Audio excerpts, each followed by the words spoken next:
Саламатсыздарбы, құрметті металлургия білім бағдарламасының студенттері. Бүгінгі хром қорытпалары өндірісінің теориясы технологиясы бойынша 8-ші дәріс азотталған феррохром. Дәріс беруші Абдырашид Асылбек Мейрамханұлы. Дәрістің жоспары: азотталған феррохромның қолдануының сортаменті, хромдағы азоттың ерікіштігі, қатты феррохромды азоттау технологиясы, сұйық феррохромды азоттау технологиясы. Азотталған феррохром қазіргі заманғы металлургияда кеңінен қолданылатын маңызды легілеуші қоспа. Ол аустенитті, хром никель марганецті, хромо марганецті болаттар балқыту кезінде дәстүрлі дефицитте никельдің бір бөлігін ауыстыруға мақсатында пайдаланады. Бұл өз кезегінде болаттың физика-механикалық қасиеттерінің беріктігін тозуға және коррозияға төзімділігін арттыруға мүмкіндік береді. Сонымен қатар азотталған феррохром табиғи газ құбырларын жоғары қысымды және агрессивті ортада болаттарды өндіруге қолданылады. Мысалы, 17G2FA маркалы болаттың құрамында міндетті түрде азот енеді. Мұндай жағдайда азотты термиялық өңдеу кезінде ванадиймен әрекеттесіп, оны нитритті және карбонитритті түзіледі. Нәтижесінде болаттың беріктігі мен ұзақ мерзімді тұрақтылығы айтарлықтай артады. Қазіргі кезде азотталған феррохромның екі негізгі түрі шығарылады. Балқытылған азотталған феррохром пеште сұйық күйде азотпен қанықтыру арқылы алынады. Брикеттелген азотталған феррохром ұнтақ түрінде феррохромды арнайы азотты ортада арқылы дайындалады. Бұл қосымша болат сапасын арттырумен қатар өндірістің экономикалық тиімділігін де жоғарылатады. Себебі никель шығынын азайтып, қолжетімді шикізат ретінде көзін ашады. Балқытылған азотталған хром алу үшін сұйық төмен көміртекті феррохромды индукциялық немесе плазмалық доғалы пештерде азотпен қанықтыру қажет. Бұл процесс кезегінде азот молекулалары феррохромның сұйық фазасына еніп, экзотермиялық реакцияға еріп жылу бөлінеді. Реакция экзотермиялық сипатқа ие болғандықтан температура артқан сайын сұйық хромда азоттың ерікіштігі азайды. Сондықтан азоттау процесі барынша температураны оңтайлы деңгейде ұстап тұру өте маңызды. Жентектелген азотталған феррохром алу кезінде вакуумда көміртексендірілген жоғары көміртекті феррохром азотпен қанықтырады. Бұл жағдайда азот газ тәрізді орта арқылы металлмен әрекеттесіп, феррохромның бетінде азотты қосылыстар түзіледі. Сондай-ақ азотталған феррохром алу үшін силикотермия әдісі қолданылады. Мұнда көміртекті феррохром ұнтағы атмосфера арнайы қыздыру арқылы азотталады. Бұл әдіс өндіріс жағдайда жоғары тиімділігімен және салыстырмалы қарапайымдылығымен ерекшеленеді. Азотталған феррохром мемлекеттік стандарт бойынша белгіленеді. Ол 47-57-91 бойынша, сосын ISO 54-48-81 бойынша. Бұл жерде құрамындағы азотты мөлшері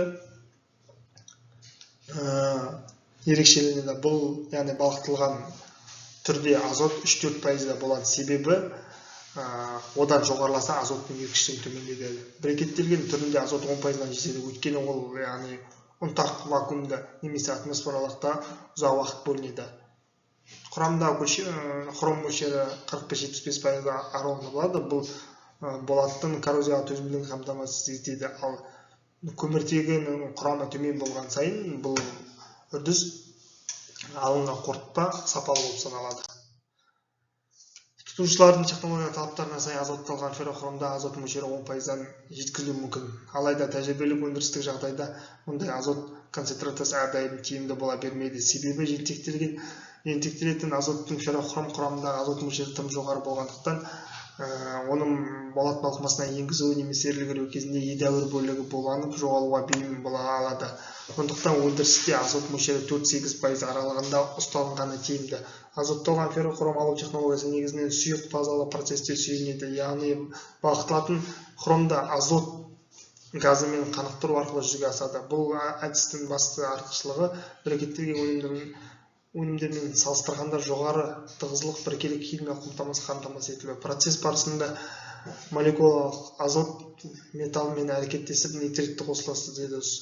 Сондай сұйық фазалы әдіспен алынған азотталған феррохром құрамындағы азоттау концентрациясы төмен болады. Өйткені болатты ілгеру кезінде азотты тиімді пайдалануға мүмкіндік береді. Ал бұндай феррохром аз мөлшерде алынғанын қамтамасыз етіп, дайын болаттың беріктілігі мен коррозияға төзімділігін артады.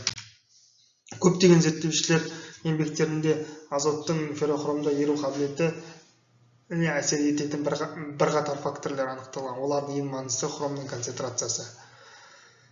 Хромның концентрациясы феррохром өндірісінде хром мөлшері артқан сайын азоттың ерікіштігі жоғарылайды. Бұл құбылысты келесі эмпирикалық теңдеумен сипаттайды. Мысалы, құрамында 70%-ға дейін хромы бар феррохром үшін 1600 градусқа дейін азоттың ерікіштігі шамамен 3% құрайды. Бұл заңды тәжірибе жүзінде дәлелденген. Хром мөлшері артқан сайын азоттың химиялық әрекеттесуі күшейіп, нитритті қосылыстардың түзілу үрдісі белсендірек жүреді. Сонымен қатар жоғары хром концентрациясы феррохромның азотқа және әрекеттесу немесе тартымдылығы артып, азотталған феррохром алу тиімділігін жоғарылатады.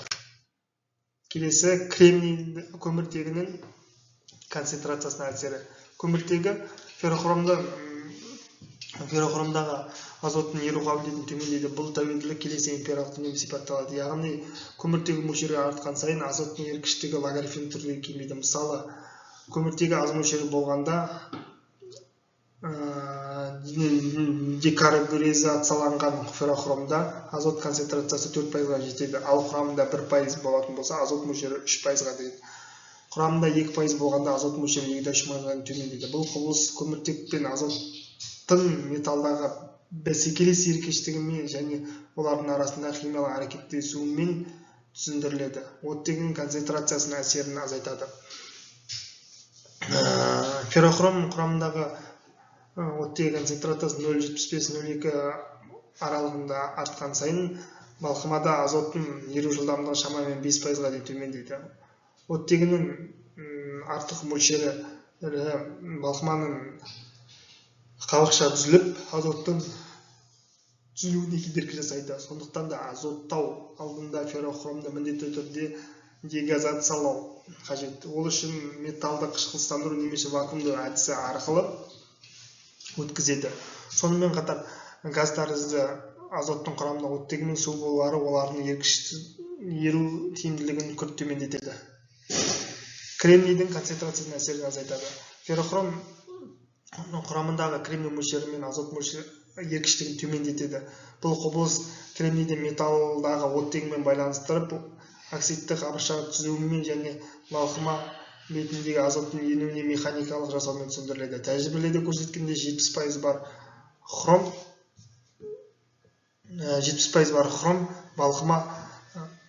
балқымадағы 15%-ға енгізген жағдайда азоттың ерікіштігімен 0,2-0,25 төмендейді. Сондықтан азотталған феррохром алу сирек хром және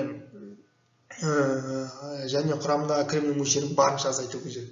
Келесі температураның әсері.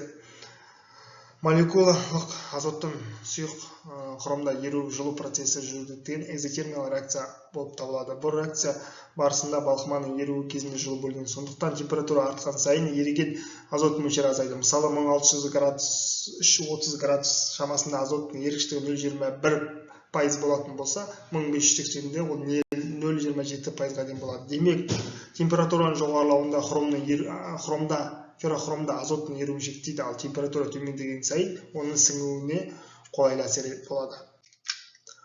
Азотталған феррохром өндірудің қатты фазалық технологиясының негізгі екі түрі бар. Бірінші әдісте жоғары көміртекте феррохромнан дайындалған брикеттерді вакуумды немесе кедергі пештерде өңделеді. Бұл процесс 2 сағаттан тұрады.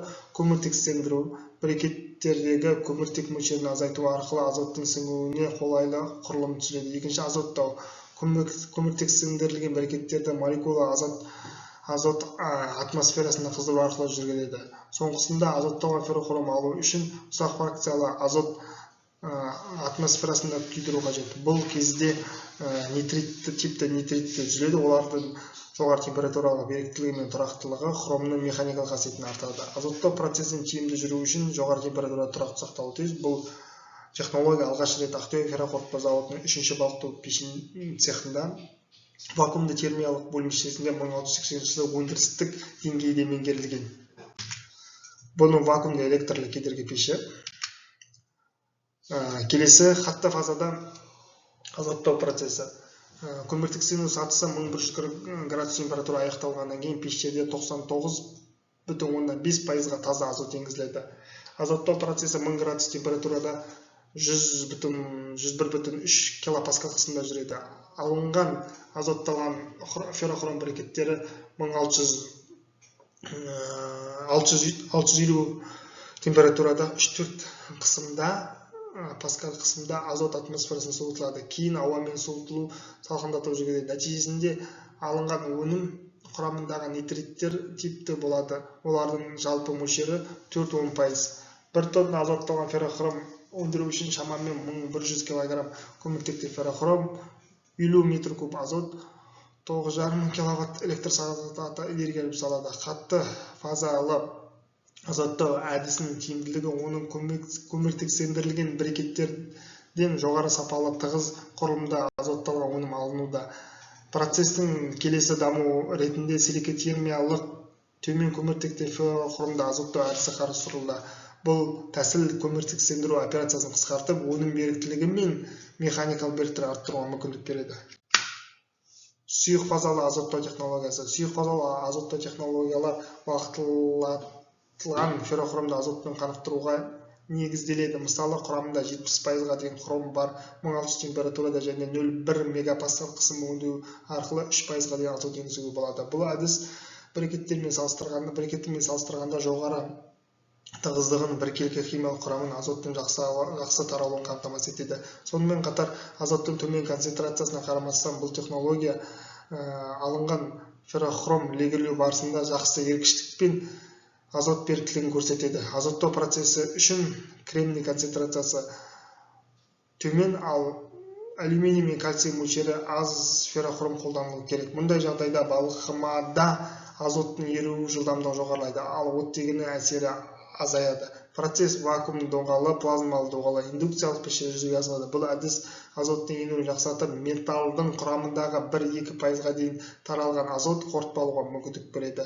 Сондай-ақ азоттау процесі орта көміртекті феррохромды тиімді болуы мүмкін. Бұл жағдайда газ тәрізді азотпен қанықтырады, нәтижесінде әрі қарай азотқа бай ерленген өнім алынады. Дәріс бойынша бақылау сұрақтары. Азотталған феррохром өндірісінің негізгі рөлі мен артықшылығы қандай?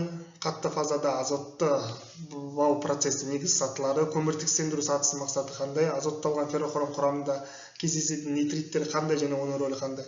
Қатты фазада азоттау кезінде температура мен қысымның әсері, сұйық фазада азоттау процесінің негізгі ерекшеліктері қандай?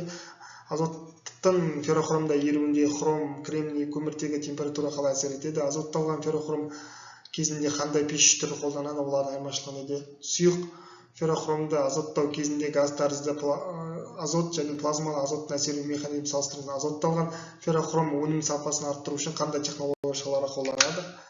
Келесі қолданылған әдеттер тізімі. Дәріс аяқталды. Сау болыңыздар.